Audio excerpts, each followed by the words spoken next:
আসসালামু আলাইকুম ওয়া রাহমাতুল্লাহ। সম্মানিত দর্শক ও শ্রোতা, যারা প্রকাশ্য এবং গোপনে আল্লাহ সুবহানাহু ওয়া তাআলার সম্পদ, ঐশ্বর্য পেতে চান, তারা এই আমলটা করতে পারেন। কিভাবে করবেন আমলটা? এবং তারা যারা সম্পদশালী হতে চান, তারা এটা করবেন। যারা অন্তরকে তাজা রাখতে চান আল্লাহ সুবহানাহু ওয়া তাআলার নামের মাধ্যমে, তারা এই আমলটা করবেন। এবং ব্যা যারা প্রচুর জীবিকা লাভ করতে চান, তারাও আল্লাহ সুবহানাহু ওয়া তাআলার এই আমলটা করবেন। কারণ এই আমলটা করলে সে কখনোই সে অভাবী হয় না। সুবহানাল্লাহ, সুবহানাল্লাহ। আল্লাহ সুবহানাহু ওয়া তাআলার একটি নাম, কি পাওয়ার, কি ফজিলত! আল্লাহ এই নামের ভিতরেই পাওয়ার রয়েছে। আল্লাহ, আল্লাহ।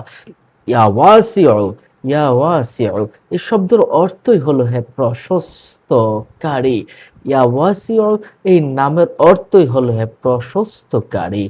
দ্য এনরিচার, দ্য এনরিচার, এটার অর্থই হলো প্রশস্তকারী। আল্লাহ পাক রব্বুল আলামিন আপনাকে মাল, সম্পদে, ঐশ্বর্যে আপনাকে প্রশস্ত করে দিবেন। অর্থাৎ এত পরিমাণ দিবেন আপনি কল্পনাও করতে পারবেন না। জীবনে কখনো আপনি অভাবী হবেন না। যে ব্যক্তি এই নামটি ইয়া ওয়াসিউ, ইয়া ওয়াসিউ, এই ইসিমটি দ্বারা নিজের অন্তরকে তাজা রাখে, সে প্রচুর সম্পদশালী হয়ে যায়।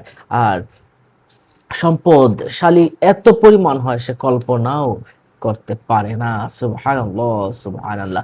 যে ব্যক্তি এই সিমটি বেশি পরিমাণে পাঠ করবে, বেশি বেশি ইয়া ওয়াসিউ, ইয়া ওয়াসিউ পাঠ করবে, তার কাছে ফেরেশতারা আসে। ফেরেশতারা এসে অবতরণ করে। সে ব্যক্তি প্রচুর জীবিকা লাভ করে, বিপদ আপদ থেকে হেফাজত থাকে এবং সে কখনো অভাবী হয় না।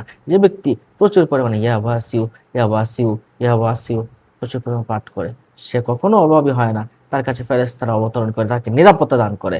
সুবহানাল্লাহ, সুবহানাল্লাহ। এবং বেশি বেশি করে পাঠ করলে আল্লাহ পাক রব্বুল আলামিন তাকে প্রকাশ্যে এবং গোপনে যত ধরনের সম্পদ, ঐশ্বর্য দরকার, আল্লাহ সুবহানাহু ওয়া তাআলা তাকে তত ধরনের ঐশ্বর্য এবং সম্পদ তাকে দান করেন। সুবহানাল্লাহি ওয়া বিহামদিহি। সুবহানাল্লাহ, সুবহানাল্লাহ। নিশ্চয়ই বুঝতে পারছেন। অন্য মুমিন মুসলমানকে জানাতে শেয়ার করে দিবেন।